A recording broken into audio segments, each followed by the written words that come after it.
yang kami hormati para pimpinan partai dan ormas dan juga para pimpinan perguruan tinggi negeri dan swasta, juga para guru besar serta segenap anggota senat UNES, Undip Unisula, IAIN serta pengurus, serta para tamu undangan yang berbahagia yang tidak dapat kami sebutkan satu persatu. Assalamualaikum warahmatullahi wabarakatuh.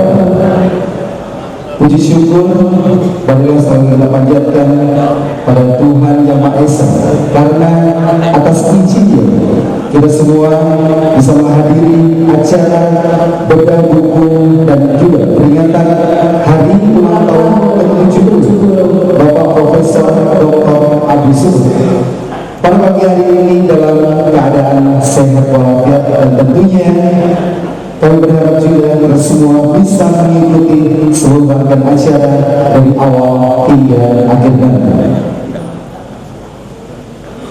Memasuki acara pertama pada pagi hari ini, kita bersama-sama akan mendengarkan kata sambutan mewakili dari keluarga besar yang pada pagi hari ini akan langsung disampaikan oleh Ibu Dr. Nahwa Arkaesti Juni.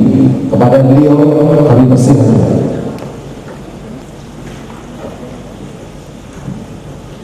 Assalamualaikum warahmatullahi wabarakatuh.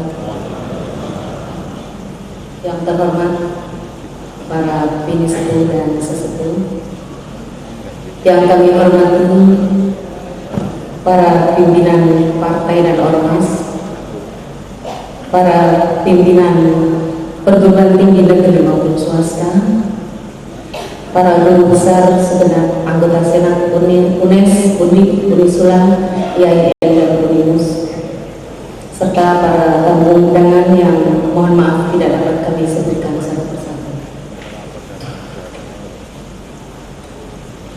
Alhamdulillah, alladzi zayyana lin-nasi hubbal amwali wal aulad, ahmaduhu subhanahu wa ta'ala wa ashkurullaha ala jami'il ni'amihi allati la tuhsiha jami'ul ibad.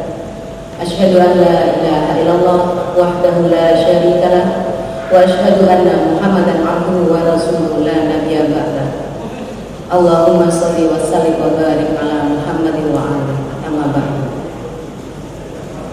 Segala puji bagi Allah yang memberikan perhiasan bagi manusia berupa rasa cinta kepada harta benda dan anak. Hamba memuji kepada Allah yang Maha Suci lagi Maha Tinggi, dan hamba bersyukur kepadanya atas seluruh nikmatnya yang mana seluruh hamba tidak mampu menghitungnya. Bapak Ibu hadirin yang dimuliakan Allah, atas perkenan dan rahmatnya lah pada pagi ini kita semua dapat berkumpul dalam keadaan sehat walafiat dan penuh kebahagiaan dalam acara bedah buku dan peringatan hari ulang tahun ke-70 Profesor Dr. Abdul Somad, suami, bapak, dan sekaligus eyang yang kami cintai dan kami banggakan. Pertama-tama, izinkanlah saya selaku wakil keluarga untuk mengaturkan terima kasih sebanyak-banyaknya atas kehadiran Bapak Ibu hadirin sekalian dalam memenuhi undangan kami. Segala puji bagi Allah. Pada hari ini, Minggu 27 Juli tahun 2008, Bapak kami tepat berusia 70 tahun. Setelah kurang lebih 40 tahun mengabdi sebagai seorang pendidik pada Universitas Negeri Semarang yang awalnya bernama IKIP Negeri Semarang, maka mulai 1 Agustus tahun 2008 nanti, beliau memasuki masa purna tugas. Puji syukur pada Allah yang tiada henti-hentinya keluar dari mulut kami atas keselamatan, kelancaran, serta semua pengalaman yang telah diperoleh selama mengabdi sebagai hamba Allah Ar-Rasyid, Sang Maha Pandai. Kami bersyukur dan bangga bahwa suami, bapak, eyang kami dapat menuntaskan tugas dengan sempurna dan paripurna sebagai suatu husnul khotimah yang pertama. Mudah-mudahan kebaikan ini senantiasa menyertai beliau selamanya. Kami ucapkan terima kasih setulusnya kepada Bapak Rektor Universitas Negeri Semarang, Bapak Dekan Fakultas Ilmu Sosial, dan Bapak Ketua Jurusan Sejarah yang telah memfasilitasi serta memberikan dukungan dan kerjasama yang baik selama beliau mengabdi. Dengan segala kerendahan hati, kami mohon maaf sedalam-dalamnya atas semua kehilafan dan kesalahan dalam bertutur kata serta bersikap selama beliau mengabdi. Adapun maksud dan tujuan diselenggarakannya acara ini adalah sebagai perwujudan rasa syukur atas segala nikmat yang telah dilimpahkan pada kami, sebagaimana firman Allah dalam surat Al-Duha ayat 11. Wa amma bi ni'mati rabbika fahaddits, yang artinya, dan terhadap nikmat Tuhan maka hendaklah kau nyatakan dengan bersyukur. Bedah buku yang akan Bapak Ibu hadirin sekalian ikuti pada kali ini adalah sebuah buku dengan judul Berapung-apung dalam Keberuntungan. Buku ke-17 yang merupakan refleksi diri dari seorang Abu Suud dalam menjalani kehidupannya selama 70 tahun sebagai seorang hamba Allah. Buku tersebut terdiri dari 3 bagian. Yang pertama berisi tentang riwayat dan pengalaman-pengalaman hidup. Yang kedua berisi kapita selekta berbagai buah pikiran, baik yang sudah pernah dipublikasikan maupun yang belum. Dan yang ketiga berisi catatan atau komentar dari sejumlah teman dari mahasiswa. Khusus kepada Bapak dan yang kami tercinta, kami persembahkan acara bedah buku dan tasyakuran ini sebagai rasa terima kasih, penghargaan dan kebanggaan kami atas jasa Bapak dan Ibu kami tercinta yang telah melahirkan, membesarkan, mendidik serta menyayangi kami semua sampai dengan detik ini dan selamanya. Semoga Allah Subhanahu wa Ta'ala selalu merahmati dan memuliakan engkau berdua. Amin. Bapak Ibu hadirin yang berbahagia, akhirnya kami ucapkan selamat mengikuti acara ini, dan kami mohon Bapak Ibu hadirin bersedia untuk mengikuti seluruh rangkaian kegiatan pada hari ini sampai selesai. Semoga ada hikmah serta manfaat yang bisa kita ambil serta kita amalkan. Atas nama keluarga besar Abu Suud, kami mohon maaf tulus-tulusnya atas segala tutur kata, tingkah laku, ataupun segala sesuatu yang berkaitan dalam penyelenggaraan acara ini yang mungkin kurang berkenan di hati Bapak Ibu hadirin sekalian. Semoga Allah meridhai dan memberkati kita semua. Mohon maaf, ada titip salam dari Bapak Gubernur, karena beliau menghadiri Bapak Haji Mardianto Mendagri sedang mempunyai hajat di Jakarta. Billahi taufiq wal hidayah. Wassalamualaikum warahmatullahi wabarakatuh. Waalaikumsalam warahmatullahi wabarakatuh. Sahabat Bapak Profesor Dr. Abu Suud, kepada Bapak Profesor Dr. Retmono kami persilakan. Assalamualaikum warahmatullahi wabarakatuh. Salam sejahtera semoga dilimpahkan kepada Bapak dan Ibu dan kita semuanya. Pertama-tama saya ingin mengajak Bapak-Bapak dan Ibu yang terhormat, para undangan, dan terutama juga keluarga besar Bapak Profesor Dr. Haji Abu Suud, untuk membacakan puji syukur kehadirat Allah Subhanahu wa Ta'ala, karena dengan limpahan rahmatnya pada pagi hari ini kita dipertemukan di dalam suatu pertemuan yang jarang terjadi, yaitu keinginan dari keluarga besar Bapak Profesor Dr. Haji Abu Suud untuk mensyukuri nikmat yang telah diberikan oleh Allah pada keluarga besar beliau. Saya diminta untuk memberikan sepatah dua patah kata. Mungkin karena sejak pindah ke Semarang tahun 75 sampai sekarang ini, seringkali beliau berdiskusi dengan saya dalam beberapa hal dan banyak hal. Dan kemudian pada hari ini kita sama-sama mungkin sebentar lagi insya Allah tanggal 1 Agustus saya saya akan mempunyai kesamaan dengan beliau, yaitu sama-sama menjadi pensiunan PNS.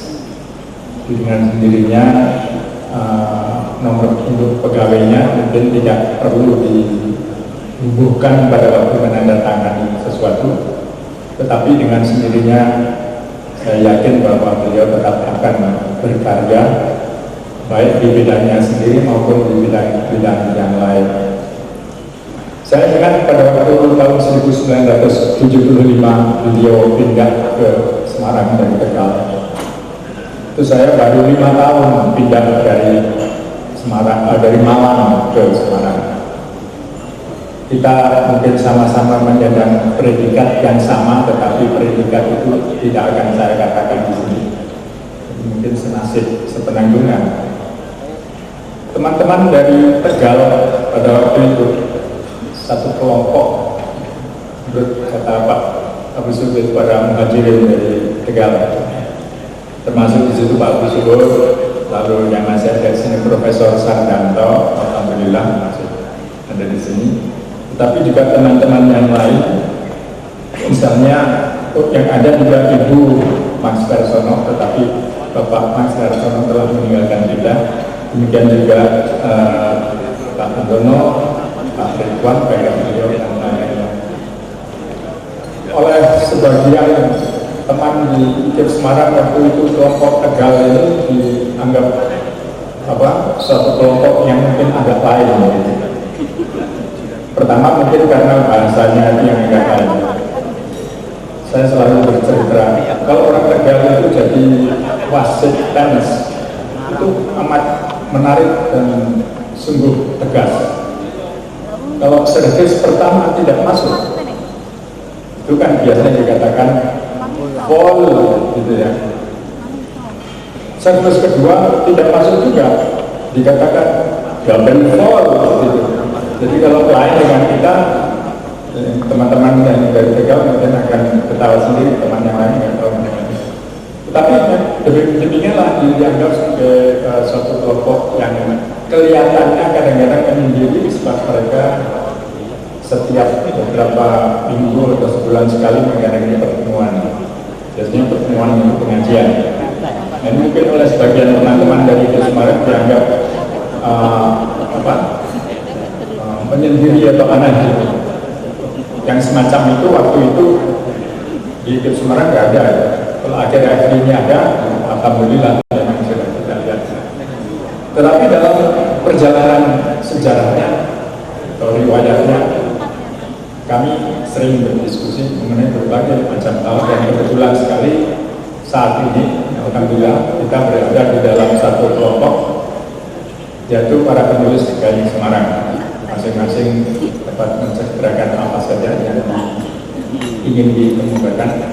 Dan yang dari Pak Surut tentunya banyak dibaca oleh karena populer, mudah dicerna, tetapi mengenai hal-hal yang sangat pada saat ini sangat digemari oleh orang banyak. Saya sebetulnya agak telat kalau beliau kira-kira pensiunnya waktu umur 70 beberapa tahun lalu kan bisa diperpanjang seperti saya. Sekarang rupanya perpanjangan itu kalau boleh itu mungkin hanya 1 tahun, tidak bisa sekali 5 tahun. Saya harapkan bahwa karya-karya beliau tetap akan terbit dan terus menulis, dan saya harapkan agar supaya ilmu yang telah disumbangkannya kepada masyarakat dan kepada masyarakat ilmiah akan dapat terus bergulir. Saya ucapkan selamat terutama juga kepada keluarga besar dari Bapak Profesor Dr. Haji Abdul Subur yang telah mendapatkan seorang suami, ayah, kakek dan nenek yang sangat bijaksana, dapat mengerti perubahan-perubahan zaman, tapi dapat juga memberikan isi kepada kehidupan kita pada hari-hari yang sulit ini. sekali lagi selamat Bapak mengarungi usia yang ke-70. Saya doakan many happy returns of the day, akan berulang kembali berkali-kali sampai. Demikianlah sambutan dari saya. Selamat teman-teman juga. Selamat sekali lagi. Assalamualaikum warahmatullahi wabarakatuh. Yaitu pembacaan doa yang mana pagi hari ini akan disampaikan oleh Bapak Dr. Haji Muhammad Soleh Qasim, spesialis anak konsumen. Kepada beliau dipersilakan. Assalamualaikum warahmatullahi wabarakatuh. Dun para sesepuh, para guru besar, para pejabat, laisal anabi khairikum. Saya bukan yang terbaik untuk membawa acara ini, tapi karena saya mudidawah dari Profesor Abu Su'ud dan keluarga, saya memberanikan diri untuk mari kita bersama-sama menurut tata cara agama dan kepercayaan kita masing-masing, kita sejenak menghadapkan hati dan wajah kita kehadirat Allah Subhanahu wa Ta'ala, yang intinya adalah kita bersyukur atas segala rahmat, nikmat dan karunia-Nya, dan kita selalu memohon perlindungan dan pertolongan dari sisi Allah Subhanahu wa Ta'ala. Monggo bapak-bapak, ibu-ibu, para sesepuh bini sepuh, kita dengan ikhlas hati sejenak kita mengheningkan, menghadapkan hati dan wajah kita kehadirat Allah Subhanahu wa Ta'ala. Bagi yang beragama Islam, mari kita awali doa syukur ini dengan bersama-sama bisir, dengan perlahan kita membaca Ummul Kitab. Al-Fatihah.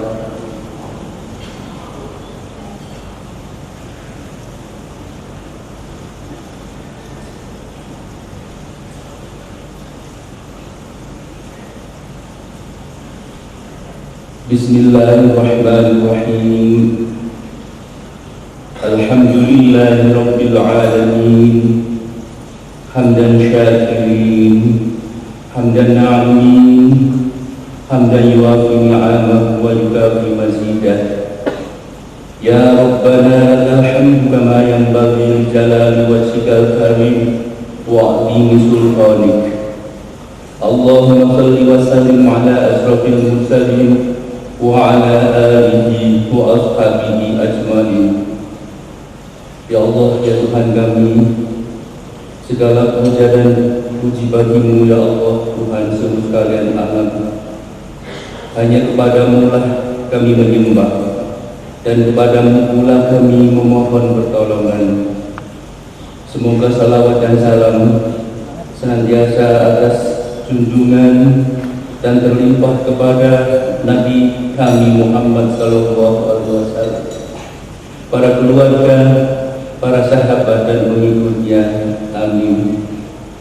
Rabbi awzi'ni an ashkura ni'mataka allati an'amta alayya wa ala walidayya wa an a'mala shalihan tardahu wa aslih li fi dhurriyyati inni tubtu ilaika wa inni minal muslimin.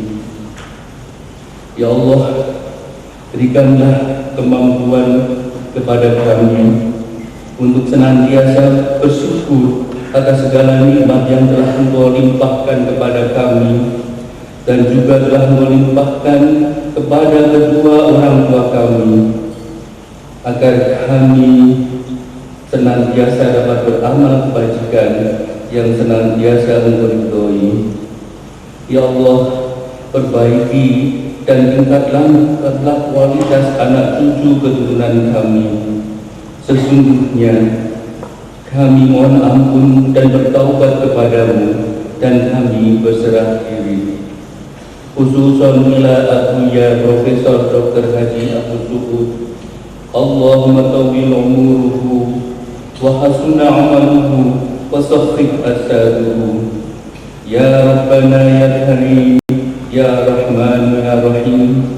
Salah satu syukur kami ya Allah adalah bersyukur bersama atas nikmat-Mu yang telah Engkau karuniakan kepada bapak kami, guru kami, kakak kami, saudara kami dan eyang kami tercinta Bapak Profesor Dr. Haji Abdul Suud yang telah menyelesaikan tugas dengan purna dan paripurna sebagai seorang guru pegawai negeri yang berulang tahun pada hari ini dan yang juga telah berkarya menulis berbagai ilmu.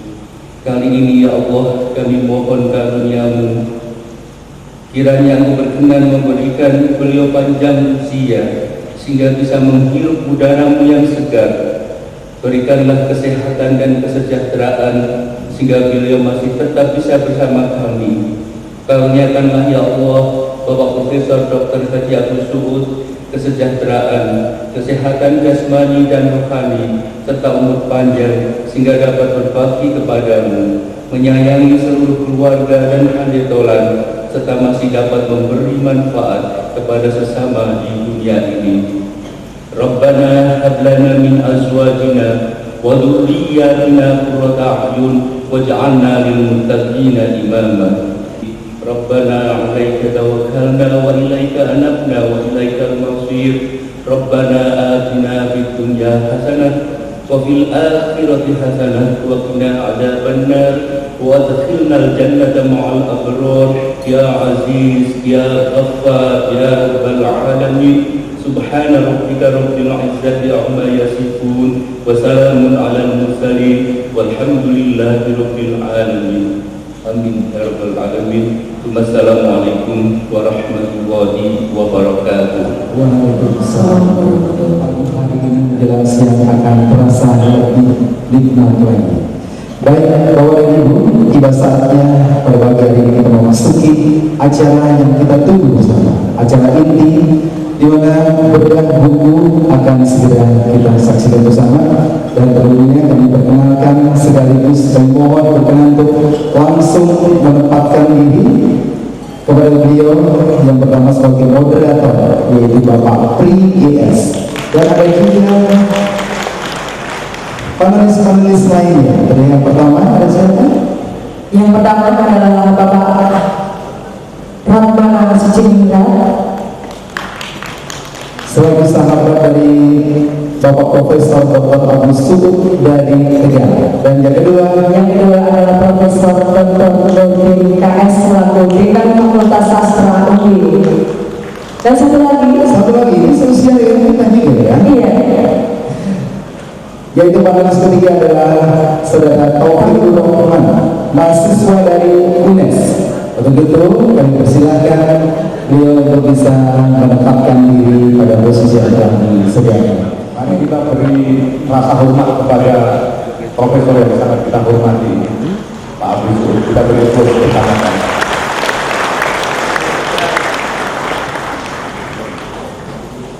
Saya agak kaget ketika memasuki ruangan ini. Kok megah sekali. Ulang tahun profesor kok bisa megah seperti ini. Saya kira Mas Mujairin Tohir, jangan jadi profesor kalau tidak sanggup ulang tahun semegah ini. Ini tokoh ini keberuntungan Allah lengkap sekali. Saya baca bukunya itu, beliau dari kecil itu nggak pernah susah. Tua-tua ya, dia mana ini? Punya menanam dulu gagah sekali. Mas Yudi mana Mas Yudi? Berdiri. Ini dia. Tetapi tokoh-tokohnya sebenarnya beliau itu agak nggak cocok jadi penantu seorang kiai. Ini mesti biar keluarga membelagai saya sangat megah seperti ini. Dan ini satu-satunya ulang tahun profesor yang ada berpresnya. Ini apa kabar? Jangan pulang dulu, karena sepeda motor ya. Ini panitia keluarga ini nggak boleh ikut ujian. Jangan-jangan yang nanti dapat Mas Budi sendiri. dan juga Pak Profesor Eko Budiarto yang tidak bisa mendatangi undangan ini karena beliau diundang Pak Mardianto ke Jakarta. Saya juga diundang mestinya, tapi setelah saya sholat istiqoroh, saya memutuskan untuk tidak datang ke acara ini. Nek mau dimarahi dari tak kira aku silani. Tetapi ini Pak Abu Subuh, ini persoalan besar. Ini urusannya swarga ke neraka. Silahkan Pak Abu Subuh memberi prolog. Jenengan kok bisa seberuntung ini dalam hidup itu? Apa kunci? Ini karena orang tua yang soleh atau Anda sendiri yang soleh? Baik, disuruh apa? Suka-suka Anda. Ya, memberi dulu salam. Assalamualaikum warahmatullahi wabarakatuh. Biasanya kalau ruang ini saya itu mau wisuda orang, tapi hari ini saya wisuda. Kecuali wisuda, saya jadi pasien yang nanti dibedah-bedah.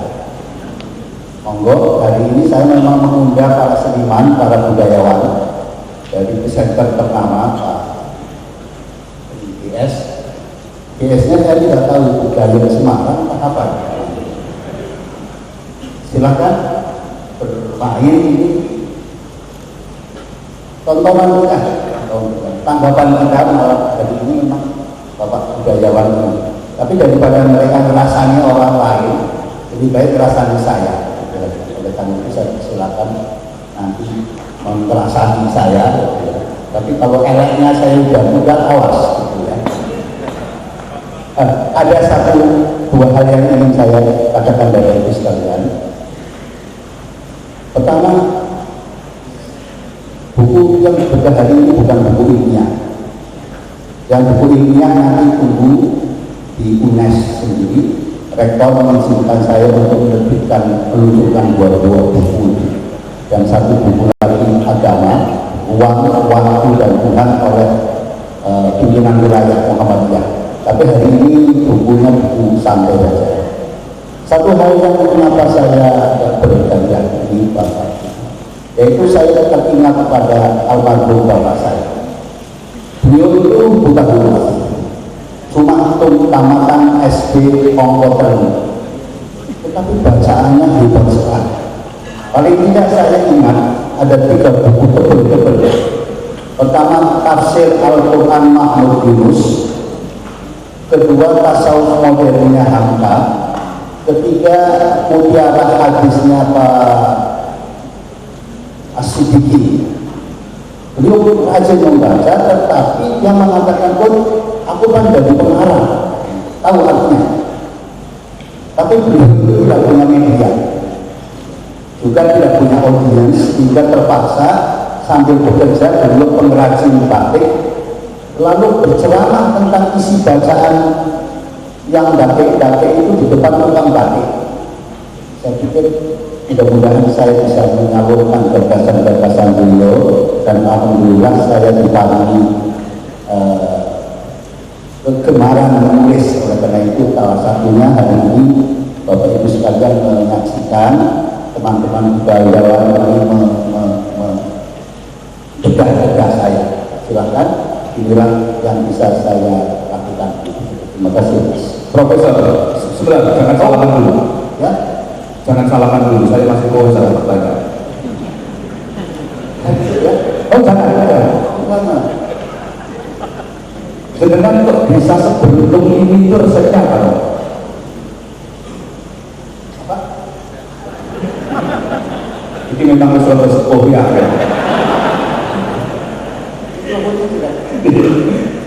Romo kok bisa hidup seberuntung ini itu resepnya apa biar anak itu bisa meniru?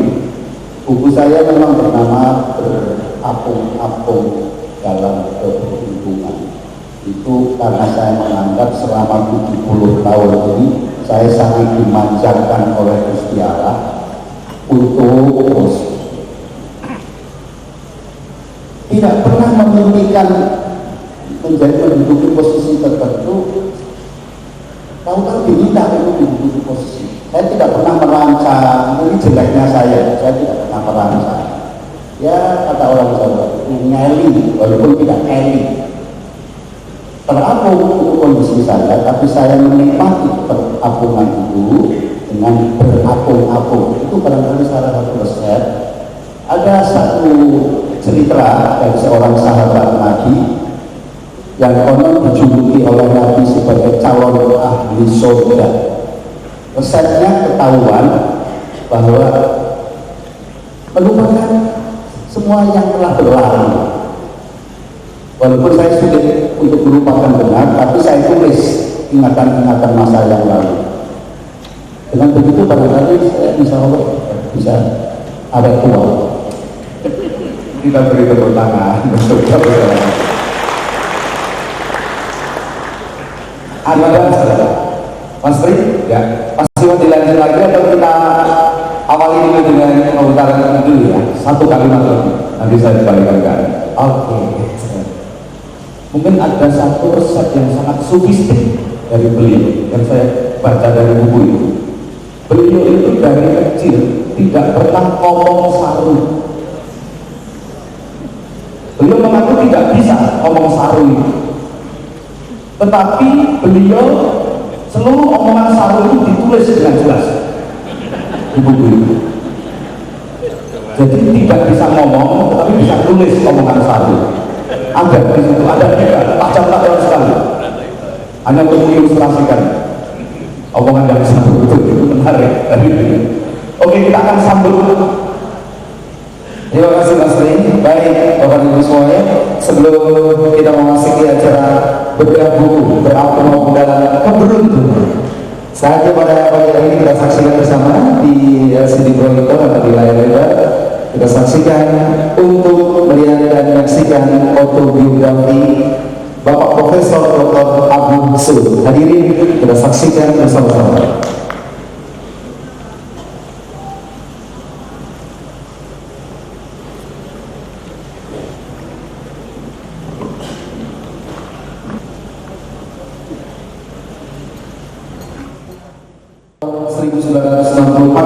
Dan mendapatkan gelar doktor dalam bidang pendidikan, ilmu pengetahuan sosial (IPS) atau studi sosial diraih pada tahun 1986 juga di IKIP Bandung. Dan akhirnya pada tahun 1993 dikukuhkan sebagai guru besar pendidikan di tempatnya mengajar, yaitu di IKIP Semarang.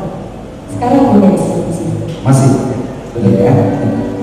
Dan di samping itu menjadi anggota pengurus himpunan pecinta ilmu sosial atau HIPIS Komisariat Jawa Tengah dari tahun 1998 sampai sekarang. Kemudian Ketua Satu Masyarakat Sejarah Semarang, unggulan tulisan di Suara Merdeka.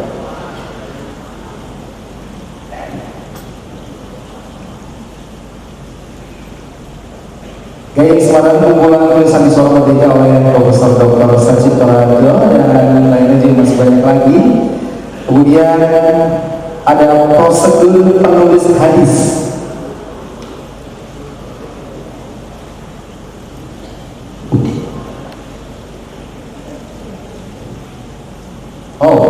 Ritus-ritus kebatinan diterbitkan oleh Muhammadiyah University Surakarta pada tahun 2001. Banyak sekali ya yang sudah diterbitkan. Betul, ya. Pada ini juga menjadi bekal kita semuanya Iya. untuk ilmu-ilmunya yang akan terus kita serap bersama. Kita masih menunggu lagi. Nah, Ya, ada juga buku prosedur penulisan hadis yang diterbitkan oleh Muhammadiyah University Press Surakarta pada tahun 2000. kemudian sepanjang hari bersama Rasulullah SAW.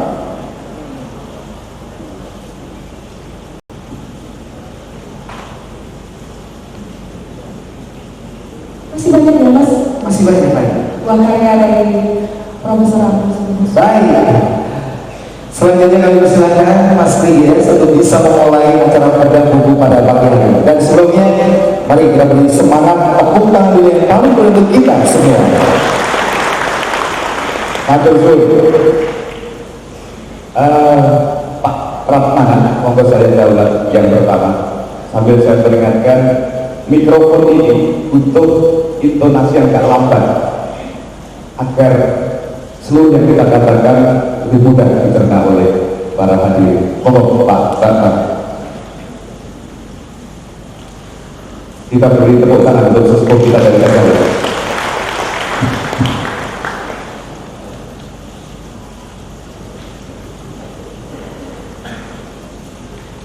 Assalamualaikum warahmatullahi wabarakatuh.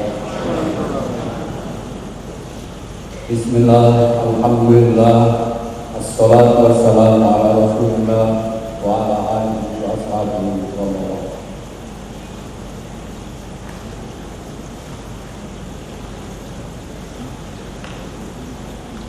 Amma ba'du, labbaik Allahumma labbaik. Ketika gajah raksasa itu berhenti berdesis di padang bukit, tidak ada lagi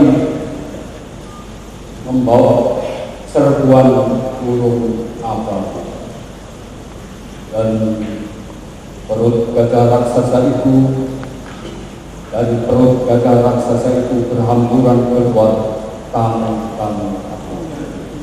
Labbaik Allahumma labbaik. Kami datang memenuhi panggilan. Lemparan batu-batu sijil itu tak lagi menyambut gajah-gajah raksasa, karena yang datang adalah jemput. Tiada lagi perarakan gajah Abraha keluar dari perut gajah raksasa itu.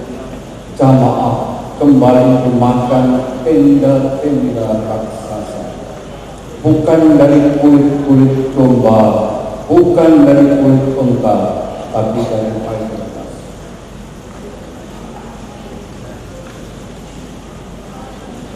Labbaik Allahumma labbaik.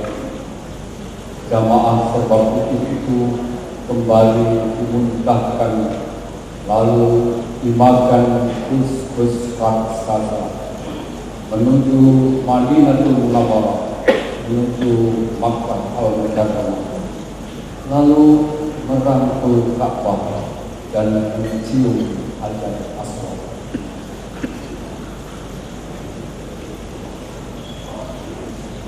Itulah yang kita baca di halaman 329. Ini merupakan kebutuhan bagi tentunya bagi kita semua, bahwa seorang ilmuwan, seorang sarjana, bahkan profesor doktor, ternyata menulis juga saja puisi. Ini tandanya bahwa, maaf saya nanti Uut saja atau pandai Pak Uut, karena ini campur-campur saya tahu campur-campur. Campur-campur itu bahasa Tegal yang berarti sahabat sangat-sangat baik. Pak Uut ini ingin memadukan sesuatu yang ilmiah, yang penuh penalaran bersama dengan yang bernilai seni. Mudah-mudahan kata saja saya tadi termasuk bernilai seni. Tanpa bermaksud untuk mensejajarkan, tapi terus terang saja saya ingat bahwa Al-Quran Karim itu adalah petunjuk, adalah sumber hukum, adalah riwayat perjuangan masa lalu, tapi dipenuhi juga dengan hal-hal yang bersifat politis. Juz ke-30 itu bertaburan dengan puisi-puisi yang luar biasa indah. Idza syamsu kuwirat wa idza nujumu kadarat wa idza jibalu sirat wa idza isyaru sunnat wa idza nufusu tuwidat wa idza mau'udatu sunnat ya ayyuhal mu'minun adalah puisi yang sempurna dan bukan main indah. Karena itu maka perpaduan antara ilmu dan seni diperlukan dalam kehidupan kita. Dan itu pula lah yang menyebabkan Al-Quran Karim menjadi sesuatu yang abadi. Hadirin yang saya hormati,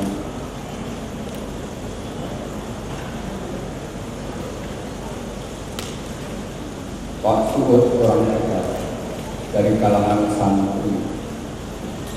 Tapi dalam buku ini kita jumpai bagian yang berjudul Dungo Salawat Sultan Agungan yang mistis kejawen. Mengapa kita begitu? Karena Pak Suud adalah seorang peneliti, seorang yang menekuni ilmu sosial. Hal yang sedemikian tidak mungkin dilakukan oleh seorang peneliti fisika seperti saya. Saya guru fisika mengarang novel atau orang berdaerah, saya guru fisika mengarang novel. Tapi kalau yang bersangkutan ini seorang peneliti, seorang ahli dalam ilmu sosial, maka memungkinkan orang yang tegal pun bisa berbicara tentang salawat Sultan Agungan. Terus terang saja sebagai orang pesisiran, saya ada mengerti tentang bahwa itu adalah namanya Pangkur, ada Sinom, ada Kinanti, tapi belum pernah mendengar yang namanya Wirangkong. Saya tidak tahu apakah Pak Suud bisa menembangkan Wirangkong.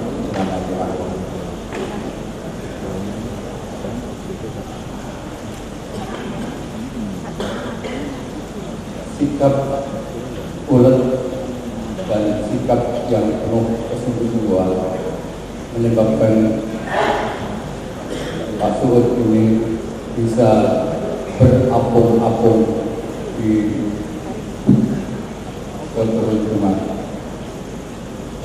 Kata berapung-apung jarang diucapkan, jarang kita kenal, meskipun saya sempat membuka kamus. Berapung-apung maknanya sama dengan terapung-apung, tapi berapung-apung itu menunjukkan kata aktif, tidak untung-untungan saja, hanya kebenaran, tidaklah kesaning Allah, bukan itu, tapi dinilai dengan upaya yang penuh kesungguhan.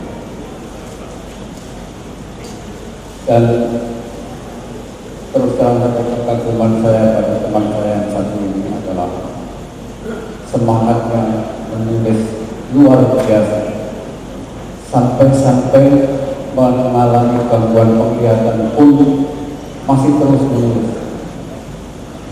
Teks yang saya bagikan kepada beliau itu tidak bisa dibacanya. Untuk membacanya tidak perlu menggunakan lensa besar, tapi semangat menulisnya terus tidak pernah padam. Izinkanlah saya ingat pada seorang besar di bidang musik, Ludwig van Beethoven. Itu tuli, tapi pada kondisi yang tuli itu terus saja menulis komposisi-komposisi musiknya, dan itulah yang diharapkan keabadian semangat ini juga diwariskan kepada putra putrinya. Kebetulan dua di antara putra putrinya memilih jadi dokter, sedangkan bapaknya seorang guru sejarah. Saya mengatakan guru sejarah karena kita sama-sama mengajar di SMA, saya guru fisika, guru sejarah. Putra putrinya memilih bidang, tapi ternyata bidang ilmu sosial tidak kalah dibandingkan ilmu yang lain. Saya kira itu yang bisa saya sampaikan pintas tentang buku Berapung-apung dalam Keberuntungan ini. Tapi izinkanlah sebagai teman yang tadi istilah dengan cakir jajan, saya ingin mengatakan bahwa sikap menarik dari teman saya ini itu adalah ingin tampil nyeleneh anak-anak ini, dan itu tidak menyalahi sikap hidupnya terhadap keyakinan agama. Tadi tidak disebutkan bahwa Pak Suud ini pernah jadi anggota DPRD Kota Bekasi.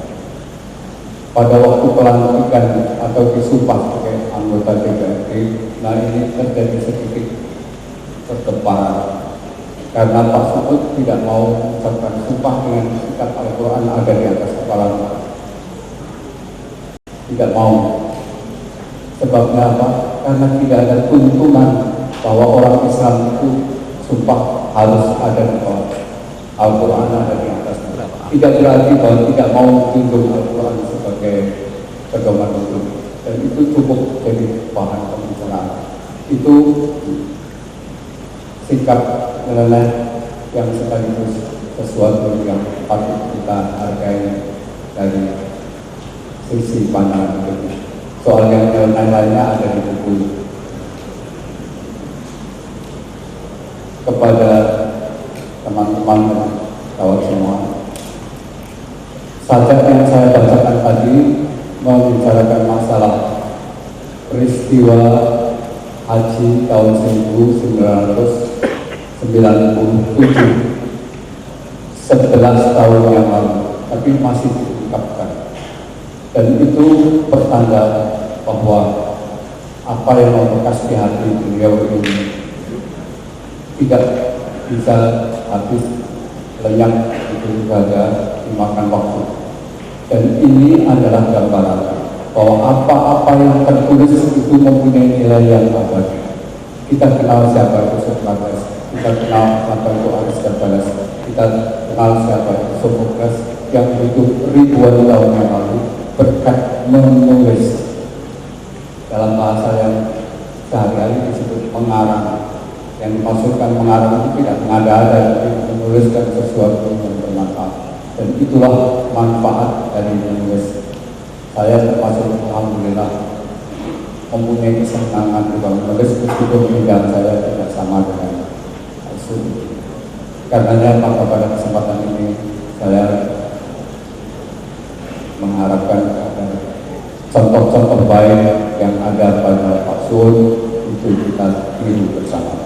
Dan tentu saja kita semua sesuai dengan doa yang kita amini bersama beliau, sejahtera tidak hanya dikarenai banyak usia, tapi berkah Allah melimpah kepada pribadi, kepada keluarga kita semua. Itu yang bisa saya sampaikan. Assalamualaikum warahmatullahi wabarakatuh.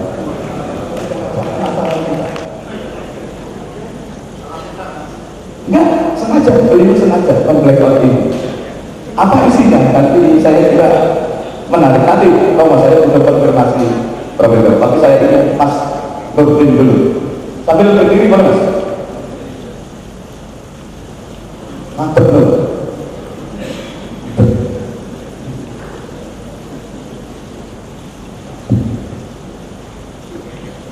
Assalamualaikum warahmatullahi wabarakatuh. Bersama Abu Suud yang saya hormati, bapak-bapak, ibu-ibu, para hadirin, para sesepuh dan para muda serta anak cucu.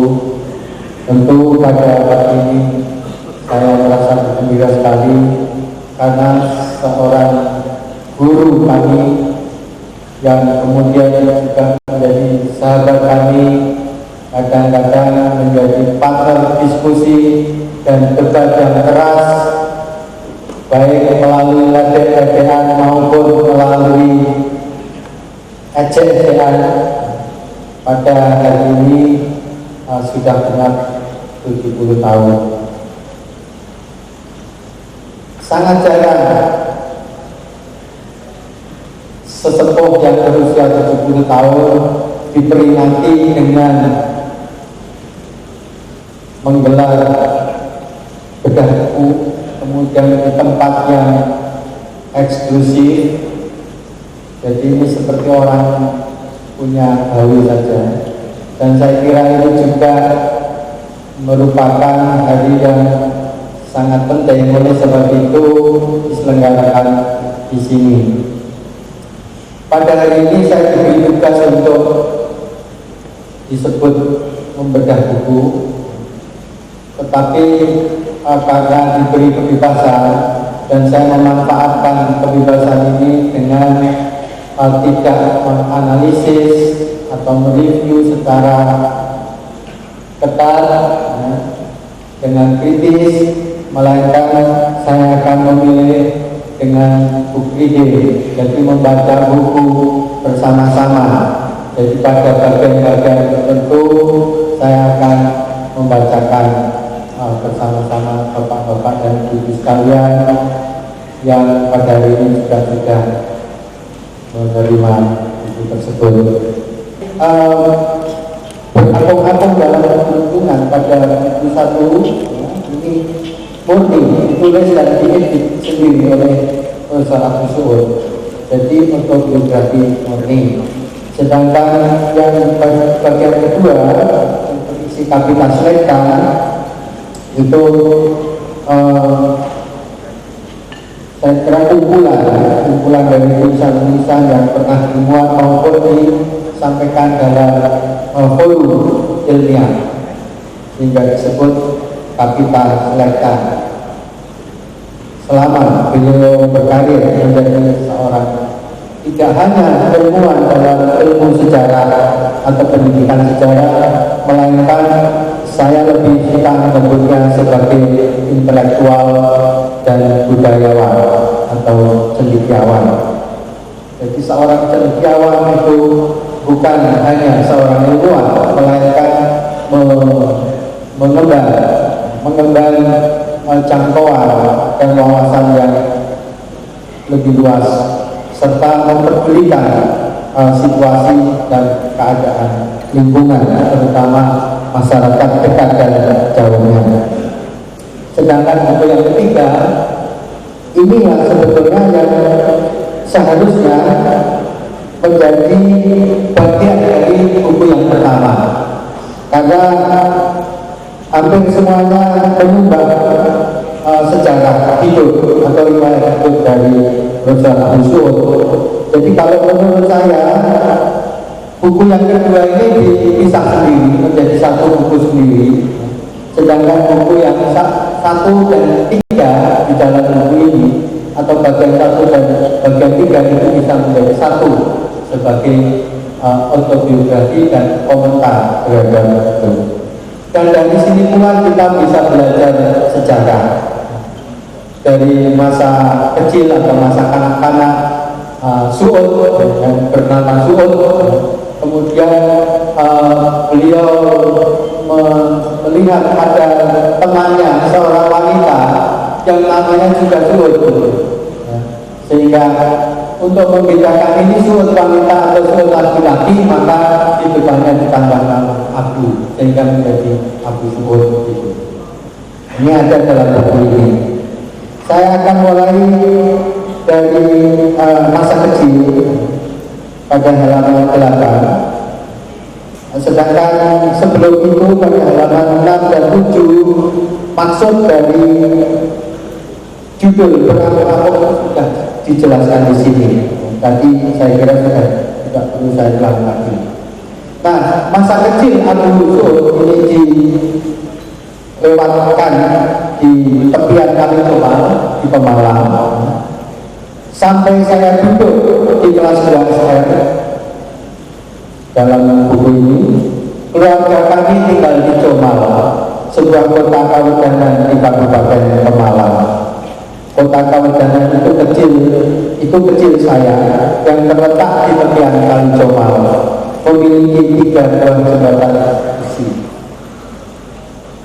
Jadi pada beberapa tulisan kita bisa memetik detail atau deskripsi cukup detail dari pengalaman beliau masa kecil juga pada waktu bersekolah.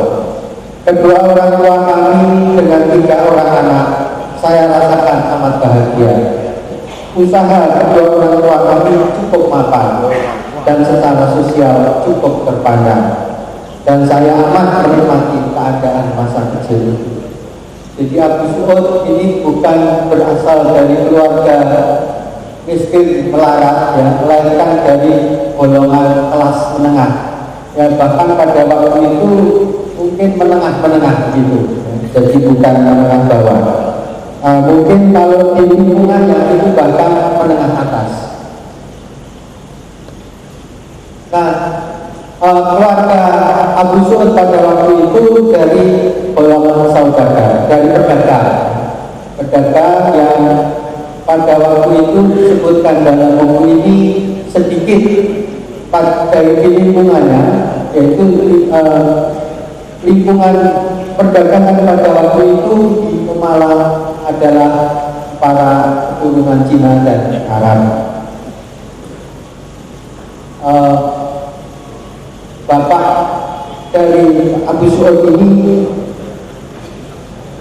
menjadi salah satu dari sedikit pedagang pribumi pada waktu itu.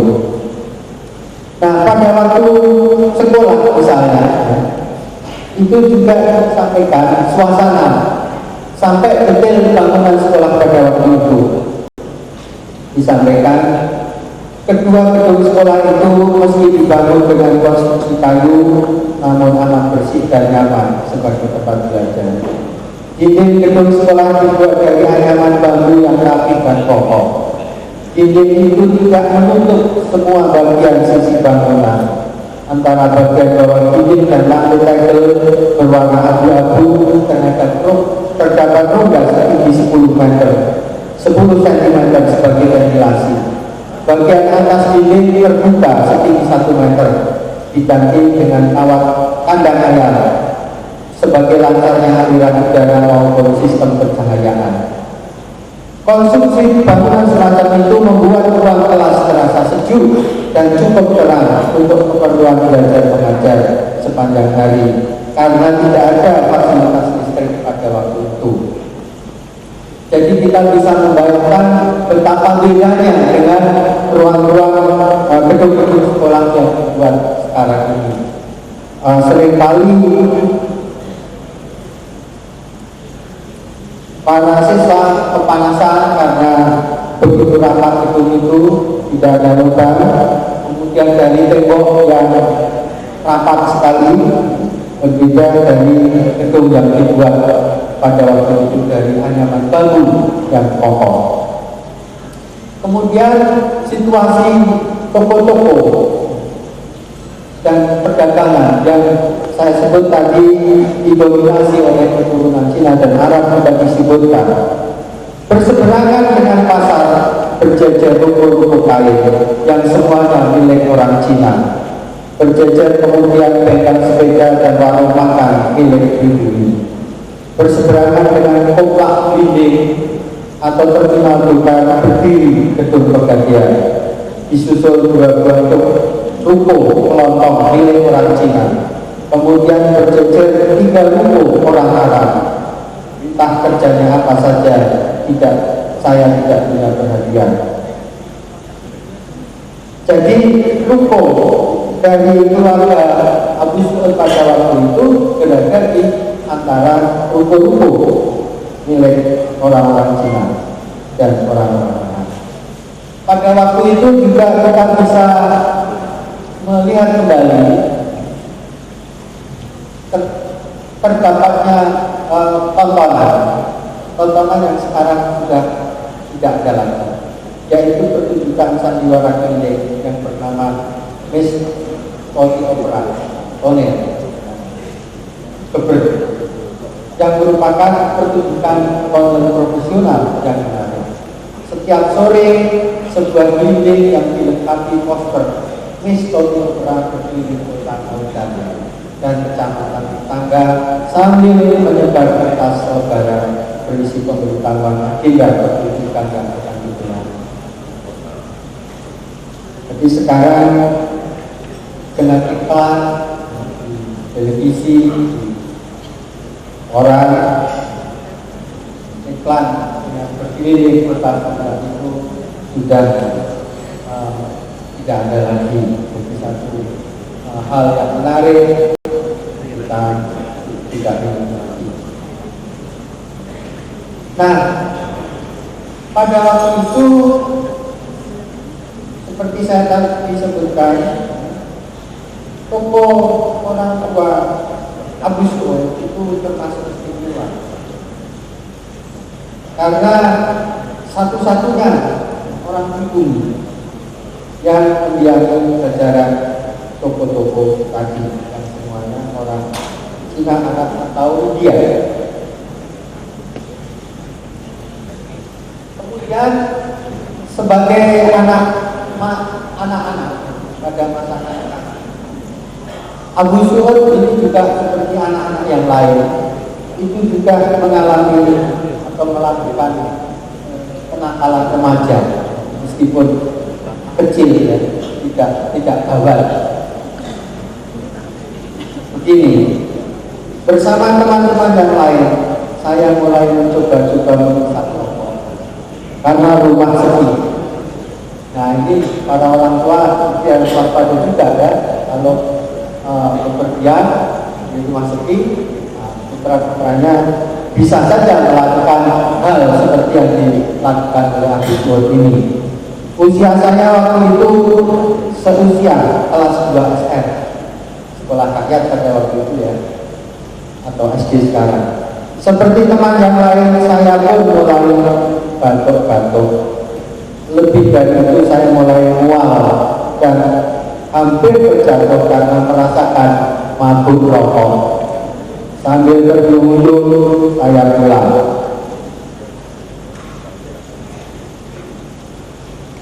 Nah, ibunya karena tadi saya sebut ya bahwa saudagar itu antara lain saudagar tembakau.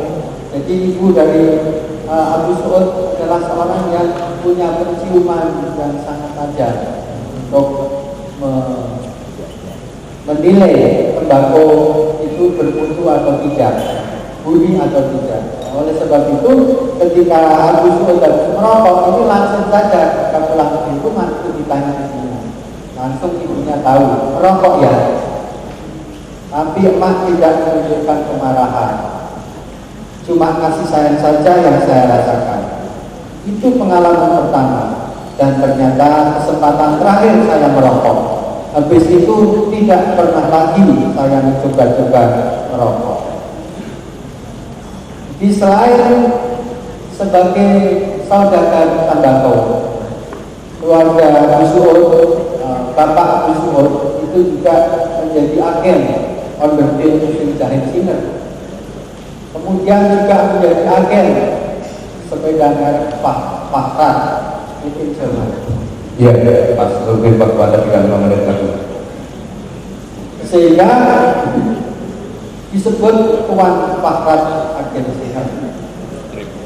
Ini ada cerita yang unik juga karena sebelum menjadi agen sepeda Fahrat itu beliau Bapak dari Abu Su'ud ini merakit sendiri sepeda itu dan ketahuan oleh distributor Fahrat kemudian dijadikan agen. Nah, dari buku ini kita juga bisa belajar sejarah mengenai pendudukan Belanda, pendudukan Pemalaan, pendudukan Jepang di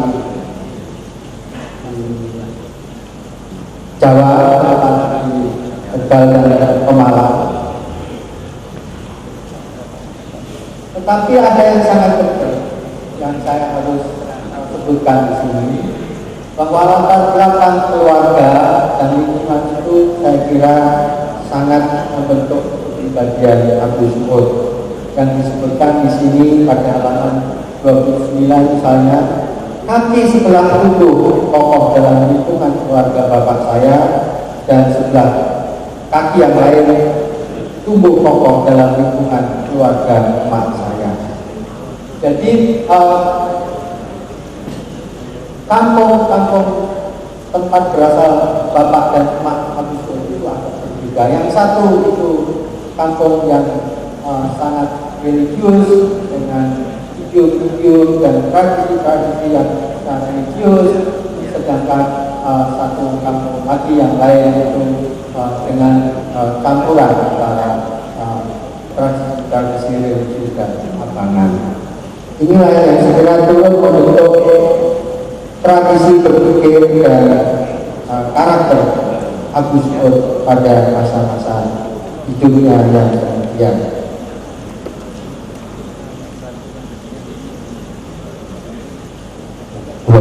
Tapi ini kan juga latar belakang intelektual itu ternyata juga berasal dari orang tua yang meskipun tidak berpendidikan tinggi melainkan punya jiwa semangat intelektual. Bapak saya belajar bahasa Inggris dan berlatih sendiri menulis pelajaran di bagian belakang almari jualan yang dicat hitam sebagai pengganti papan tulis. Bapak mengaji ke pesantren Kiai Binyan di Jambi. Saya yakin bapak dan emak saya termasuk orang terpandang dan luas pergaulannya. Hanya dengan banyak bertemu orang saja kita mendapatkan pengetahuan baru. Sebab orang adalah belum kami kenal pada waktu itu. Radio hanya dimiliki sejumlah kecil itu saja. Nah, bapak-bapak dan ibu sekalian, saya ingin menutup pembacaan buku ini dengan sebuah komentar yang sangat bagus yang mencerminkan sebagian besar dari pola hidup intelektual Agus Saud yang ditulis oleh rekannya yang pada hari ini hadir atau tidak, Prof. Cecep.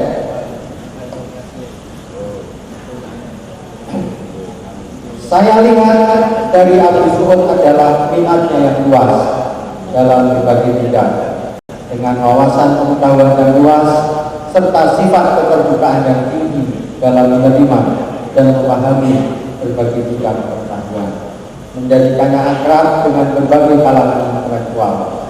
Tidak mengherankan ia tampil dalam berbagai seminar dan diskusi ilmiah, pertemuan politik dan organisasi sosial, ceramah agama, pendidikan dan bahkan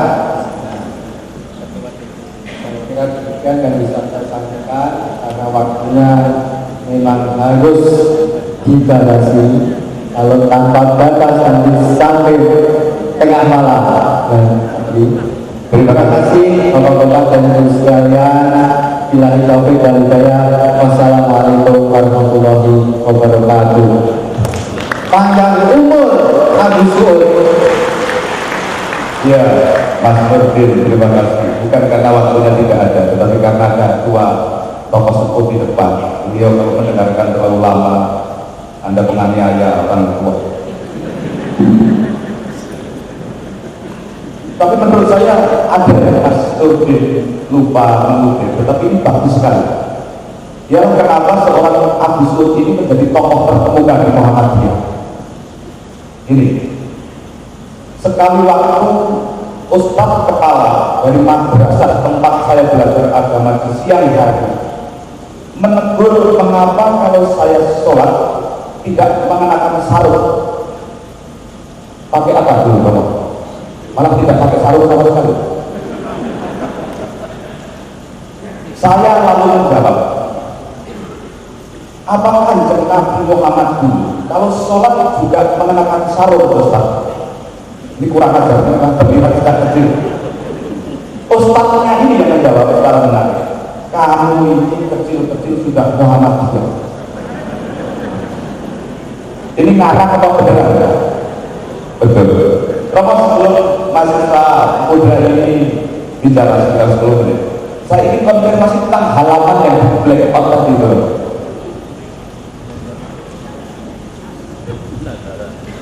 Halaman 133 ada halaman yang dihitamkan. Bisa kita beri komentar, Profesor? Ada mikrofon di sebelah. Betul. Iya. Kenapa dihitamkan?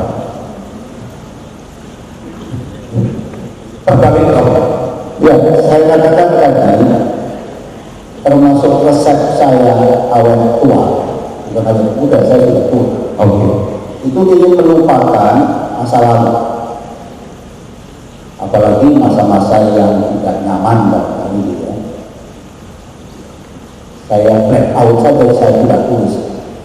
Tapi seandainya itu semua black, nggak ada yang tahu apa-apa. Karena itu di tengahnya saya sisipkan beberapa kalimat mengapa saya melakukan tindakan itu, karena saya ingin menjadi salah satu calon ahli surga, melupakan kesera-sera yang telah lalu biarlah berlalu.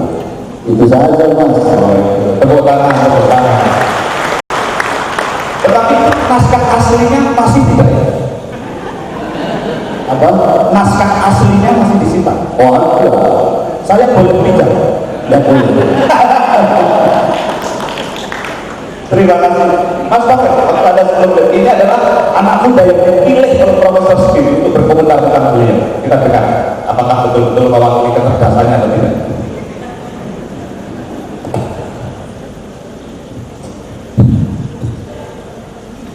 Assalamualaikum warahmatullahi wabarakatuh. Selamat siang, salam sejahtera untuk kita semua. Yang terhormat Profesor Dr. Agus Subut serta keluarga besar dan Bapak Lakmana, Pak Nurdin dan seluruh tamu undangan yang terhormat. Izinkan saya untuk menyaring pelajaran-pelajaran yang diberikan Prof. Agus Subut kepada saya pribadi dan saya kira juga kepada generasi muda yang pastinya suatu saat akan menggantikan posisi beliau-beliau intelektual yang sangat setia merawat pertanyaan-pertanyaan dalam kehidupan ini. Di semua tulisannya hampir tak ada yang besar, nikah tegas, pasti dan berwibawa. Hampir segala yang bernada tinggi tak dimainkannya. Beberapa orang, sepertinya juga termasuk saya, harus menghela nafas dalam sebelum membaca kalimat pertama. Apalagi jika kalimat itu adalah kalimat pengungkapan dan ilmiahnya. Hampir tidak ada yang bombastis bagi seorang pemuda yang sedang bergelora mencari nikmatnya ilmu pengetahuan. Hampir membosankan sesungguhnya. Lagu itu hampir tak pernah seperti rock, pop, dan bahkan jazz. Ia hampir seperti bisikan lirik yang dilafalkan sedih-sedih kemana. Sampai ini aku mau kurang ajar. Saya kira Prof. Agus lebih memberikan tujuan apa yang saya katakan, Prof. Ya, sekarang. Lagu itu hampir tak pernah seperti rock, bahkan jazz, yang hampir seperti bisikan lirik yang dilafalkan seperti gamelan. Bahkan suara itu mungkin masih terlalu keras. Barangkali suara beliau adalah suara daun-daun yang sedang jatuh berguguran, begitu nikmat, begitu pelan, hampir tak terdengar, tapi begitu dalam. Membaca bukanlah perkara yang mudah. Beliau telah mungkin tertutup menjadi manusia kompleks, manusia yang sedikit mensuruh dalam tanda kutip carut-marut. Mungkin beliau sendiri menyesal dengan ketertutupannya itu, sebab hampir tak ada yang tak dipikirkannya. Oleh karenanya hampir tak ada yang menemaninya, kecuali kegelisahan yang mungkin begitu sedih. Sebagai hanya seorang guru sejarah, beliau mungkin terlalu serakah. Sudahlah mengurusi sejarah saja, mungkin demikian kata koleganya. Tetapi tidak, lampu merah hitam picak mahasiswa, presiden, politik, masjid, salib, pengemis, bahkan prostitusi jadi bahan misalnya. Apalagi agama, apalagi manusia. Kita seperti berhadapan dengan seorang pembaca yang begitu setia, yang membaca apa saja, membaca membaca kehidupan. Beliau memikirkan segalanya, mempertanyakan segalanya, setia merawat pertanyaan-pertanyaan yang datang dari hati yang begitu dalam, bahkan mungkin mempertanyakan angin yang tak pernah kelihatan, bahkan mungkin juga mempertanyakan Tuhan yang memerintahkan beliau untuk membaca. Begitulah beliau Prof. Abdul Sud yang saya kenal. Dalam arus pemikirannya ada dua hal yang menginspirasi. Yang pertama adalah paradigma berpikir beliau, yaitu keberpihakannya terhadap paradigma berpikir kritis. Berpikir kritis selalu mengandaikan posisi yang sama sekali tidak arogan, selalu mengandaikan ketidakselesaian argumen, selalu mengandaikan ketidakselesaian diri, pengetahuan, gagasan dan lain sebagainya. Saya kira itu yang membuat kemudian nada-nada dalam cara beliau mengungkapkan pikiran itu dan lain sebagainya itu begitu pelan, tetapi sering menghadirkan dan kadang-kadang ada gejolak yang sangat kelihatan. Sebagai contoh, di dalam salah satu tulisannya, beliau dalam mengenai pertikaian umat beragama, beliau masih optimis mengatakan bahwa Islam, ideal Islam yang beliau bayangkan adalah ideal yang Islam yang rahmatan lil alam, yang rahmatan lil alam, yang menjadi rahmat bagi semua alam. Sehingga pikiran kritis beliau adalah diarahkan untuk mencapai yang ideal itu. Justru dengan berpikir kritis, dengan sebuah ideal rahmatan lil alam itu, dia ingin menghancurkan seluruh hambatan-hambatan yang menuju ideal itu. Justru karena itu, berpikir kritis berarti kritis terhadap dua hal. Kritis ke dalam, juga kritis keluar. Kritis ke dalam berarti kritis terhadap dirinya sendiri, kritis terhadap agama Islam sendiri, umat Islam sendiri, juga kritis terhadap yang lain, yang liar, yang di luar Islam. Saya kira ini yang paling menarik bagi pemikiran Prof. Abdi. Juga tidak hanya di dalam memandang agama, juga terhadap memandang pendidikan sejarah yang menjadi profesi beliau, pengertian beliau. Beliau juga mengatakan sejarah harus diajarkan dengan metode kritis, mahasiswa harus berpikir kritis dan lain sebagainya. Saya kira itu yang mungkin bisa saya sampaikan. Terima kasih segala-galanya. Assalamualaikum warahmatullahi wabarakatuh. Ya, itu Taufik Rahman, cerdas, mengerotok kurang ajar. Jajal saya kata, coba anda berdiri coba. Sikile datar. Ini mau ngaku sandal, kurang ajar. Duduk lagi. Waktu kita tidak banyak, harus berarti 12 teman. Jadi terakhir saja, Prof. Ini ada surat kalam juga yang dimuat di halaman 343. Saya ingin konfirmasi, Prof. Ini.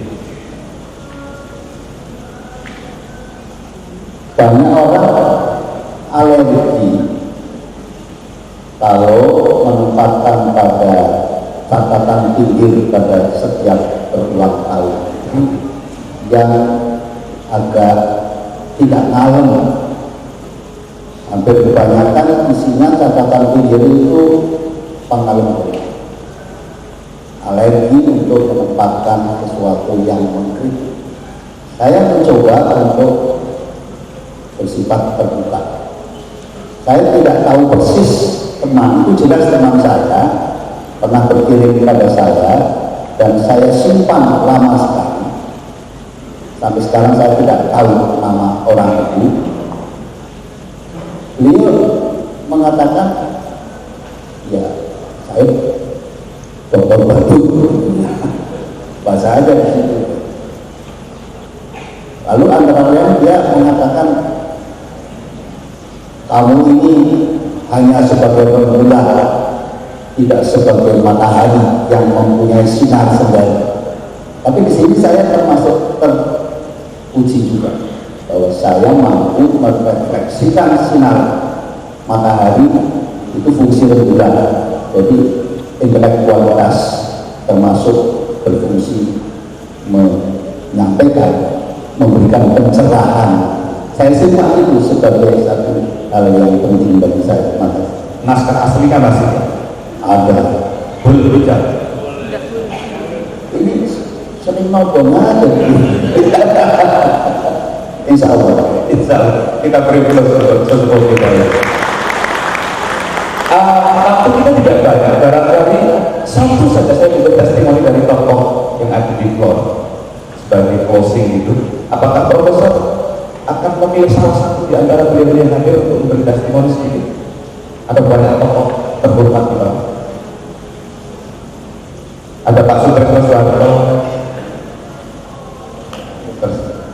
Pak Trisno Soeharto. Ada mikrofon untuk Pak Tris. Ini nggak tahu calon ya, sopan. Saya menyampaikan itu sesuatu. Ya, terima kasih Pak Bu. Kita itu hanya bekerja saja.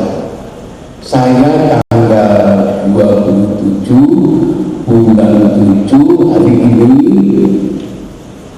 tahunnya juga ulang tahun. Tahunnya juga sama, cuma administrasi beda. Saya kelahiran 38 aslinya karena orang desa, jadi mau jadi sekolah tak umur bulan. Jadi persis tanggal 27 bulan 7 tahun 38, cuma administrasi tahun 40 menjadi tentara dulu. Ini sama terus, dan terima kasih teman-teman tahu lah. Di samping itu Pak Suhut itu juga dulu ya, pribadi beliau, maaf saya dulu ya, Bapak adalah seseorang yang saya hormati, saya segani, dan saya paling sedang taruh kelompok-kelompok hubungan itu. Saya bisa dulu ini orang-orang kritis, orang yang ngomong bahaya itu, tapi dalam arti yang positif Pak Suhut.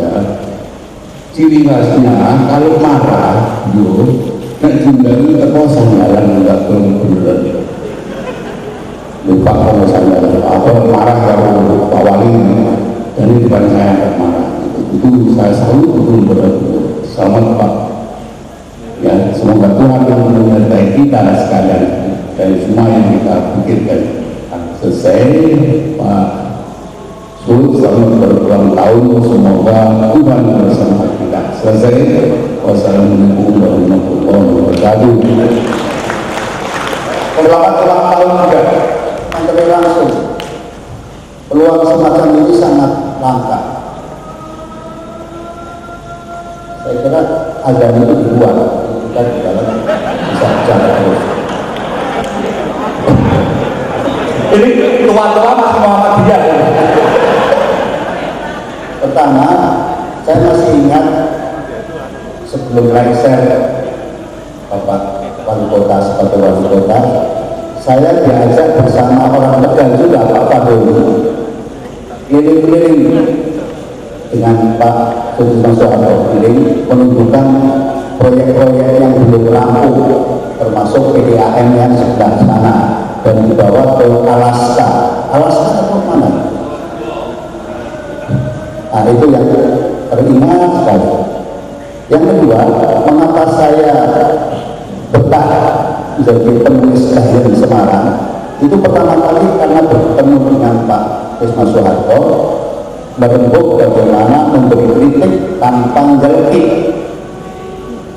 Beliau memberikan kecaman pada para penulis syair di Semarang pada waktu itu, dan waktu itu saya agak belajar Waktu itu ada datang Pak Tuna Soeharto dan Jaya Suprana. Saya tanya, apa beda Jaya Suprana dengan Pak Trisno Soeharto yang waktu itu dijuluki sebagai Wakiman Wali Kota Gila Tama?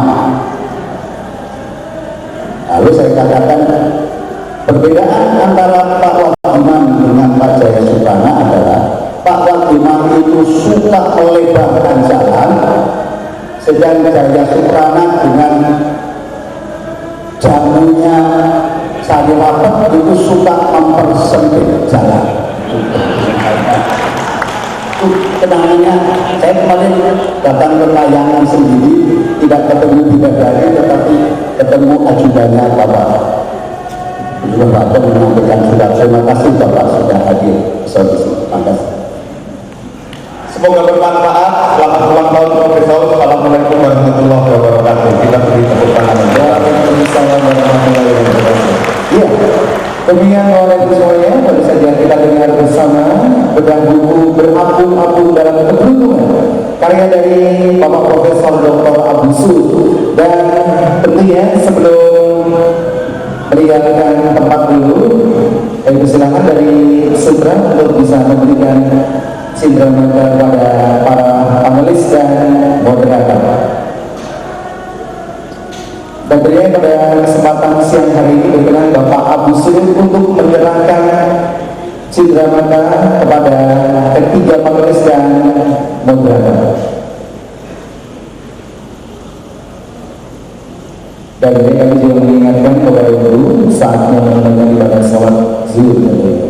Ya, boleh saya minta tepuk tangan dulu yang paling meriah untuk ketiga panelis dan moderator pada siang hari ini dalam satu rangkaian acara bedah buku Berapung-apung dalam Keberuntungan, karya dari Bapak Profesor Dr. Abu Sudut.